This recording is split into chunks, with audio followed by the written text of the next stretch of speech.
આજે હું વાત કરીશ લેન્ડિંગ કાર્ડ માટે. લેન્ડિંગ કાર્ડ જે બિઝનેસ લોન આપે છે, કયા કયા ડોક્યુમેન્ટ જોઈશે, શું શું એલિજિબિલિટી છે, કયા ફાયદા છે અને કઈ રીતે તમે એપ્લાય કરી શકો છો, એ બધી જ માહિતી હું આ વિડીયોમાં આપીશ.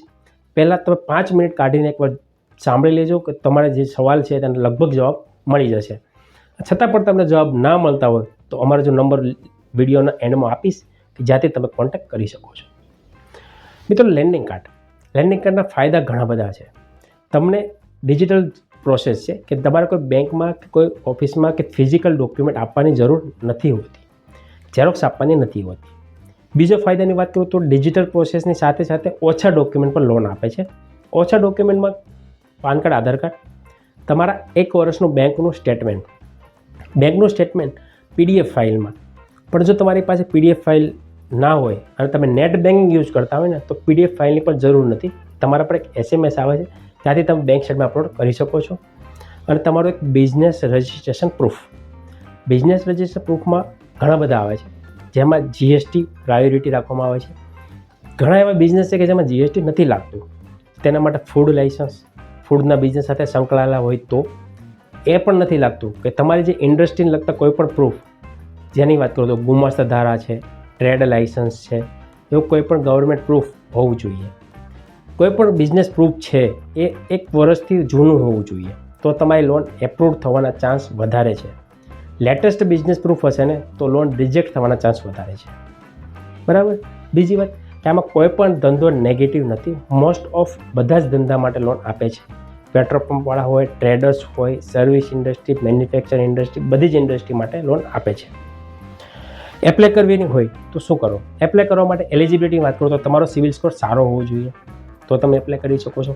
બેંકમાં લેવડ દેવડની સાથે, ટ્રાન્ઝેક્શનની સાથે બેલેન્સ રહેતું હોવું જોઈએ, તો તમે એપ્લાય કરશો ને તો લોન એમાઉન્ટ વધારે થવાના ચાન્સ છે. ઘણી વખત લેન્ડિંગ કાર્ડમાં લોન એપ્લાય કરેલી હોય ને રિજેક્ટ થાય છે. ઘણા બધા કારણો હોય છે. ખાસ રીઝનની વાત કરું તો બેન્કિંગ પર રિજેક્ટ થતા હોય છે. તમે એવું કહેતા હોય કે મારું ટ્રાન્ઝેક્શન મહિનાનું 10 લાખ રૂપિયા છે, તો ઘણી બધી રીતે 10 લાખ થતા હોય છે. પહેલી, આજે તમે 1 લાખ રૂપિયા નાખ્યા ને સાંજે જ તમે વિડ્રો કરી લીધા, તો એ ટ્રાન્ઝેક્શનમાં કાઉન્ટ થશે પણ બેલેન્સમાં કાઉન્ટ નહીં થશે. તો બેલેન્સ પણ રહેતું હોવું જોઈએ, મિનિમમ એવરેજ બેલેન્સ રહેતું હોવું જોઈએ. ટ્રાન્ઝેક્શન પણ મહિનાની અંદર 3 ડેબિટ કે 3 ક્રેડિટની એન્ટ્રી મિનિમમ હોય તો વધારે સારું. તો આના આધારે તમારી લોનનું એનાલિસિસ થતું હોય છે અને તમને લોન એપ્રુવ આપતી હોય છે. લેન્ડિંગ કાર્ડની સાથે એક કંપની નથી, લેન્ડિંગ કાર્ડ સાથે ઘણા બધા લેન્ડર જોડાયેલા છે. તેમાંથી જે લેન્ડર સાથે શૂટ થતું હોય તે લેન્ડર સાથે તમને લોન આપવામાં આવતી હોય છે. લેન્ડિંગ કાર્ડ પોતે પણ ફંડિંગ કરે છે અને બીજા કો લેન્ડરનું પણ ફંડિંગ હોય છે. તો તમે લોનની અરજી કરી શકો છો. અરજી કરવી હોય તો તમારે જાતે કરવી હોય તો પણ કરી શકો છો અને અમારા થ્રુ કરવી હોય તો પણ કરી શકો છો. ફાયદાની વાત કરું ને તો અમે કોઈ પણ પ્રકારનું કન્સલ્ટિંગ ચાર્જ લેતા નથી, કન્સલ્ટિંગ ફી લેતા નથી, કેમ કે કંપનીના બિહાફથી અમે કામ કરીએ છીએ, તો કોઈ પણ પ્રકારનું એડવાન્સ ફી માગતા પણ નથી. તો એપ્લાય કરવા માટે તમારું PAN card, Aadhaar card, email ID, mobile number, 1 વર્ષનું બેંકનું સ્ટેટમેન્ટ ઓનલાઈન PDF ડાઉનલોડ કરેલું. મિત્રો, અહીંયા ઘણી વખત હોય છે, ઘણી વખત શું કરતા હોય છે કસ્ટમર, બેંકનું સ્ટેટમેન્ટ ફોટા પાડીને PDF બનાવે છે. એ નહીં ચાલશે. ઓનલાઈન ડાઉનલોડ કરેલું PDF ફાઇલ જોઈશે. તમે બેંકમાંથી PDF મંગાવશો તે પણ નહીં ચાલશે, બેંકમાં જઈને પ્રિન્ટ કાઢો તે પણ નહીં ચાલશે. ઓનલાઈન ડાઉનલોડ કરેલું જ PDF એક્સેપ્ટ કરશે. એના વગર જો એપ્લાય કરશો તો લોન અટકી જશે કાં તો રિજેક્ટ થઈ શકે છે. અને બિઝનેસ પ્રૂફમાં જે તમને કીધું, GST છે, ગુમાસ્તા ધારા, ટ્રેડ લાઇસન્સ, એ પણ ડિજિટલ જોઈએ. હાથથી લખેલું કોઈ પણ લાઇસન્સ એલાઉડ નથી કરતું. ઘણી વખત અમુક ગામડામાં, તાલુકા લેવલમાં એવું હોય છે કે ગુમાસ્તા ધારા કે ટ્રેડ લાઇસન્સ તમને જે આપે છે હાથથી લખીને આપે છે, એ એક્સેપ્ટ નથી કરતું.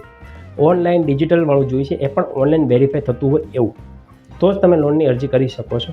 અને બીજી વાત, સાથે ઉદ્યમ જરૂરી છે. ઉદ્યમ સર્ટિફિકેટ જૂનું હોય, 1 વર્ષથી જૂનું, તો તમે બિઝનેસ પ્રૂફ તરીકે કાઉન્ટ કરી શકો છો.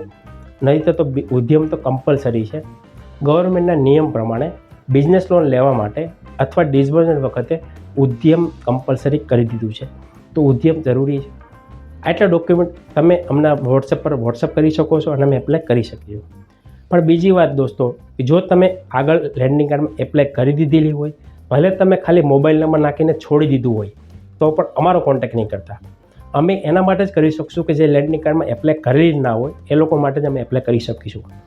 જો તમે મોબાઈલ નંબર નાખીને પણ એકવાર પ્રોસેસ કરેલી હશે ને, અડધી પણ પ્રોસેસ કરેલી હશે ને, તો પણ તમારે કસ્ટમર કેરનો જ કોન્ટેક્ટ કરવાનો રહેશે, અમારો કોન્ટેક્ટ નહીં કરતા. એપ્લાય કરવા માટે જે ડોક્યુમેન્ટ મોકલશો તેના પર અમે અપલોડ કરીને પ્રોસેસ કરીશું. જે કંઈ એપ્રુવલ હશે તે તમારા SMS અને ઈમેલ પર આવી જશે અને અમે પણ તમને કોર્ડિનેટ કરતા રહીશું.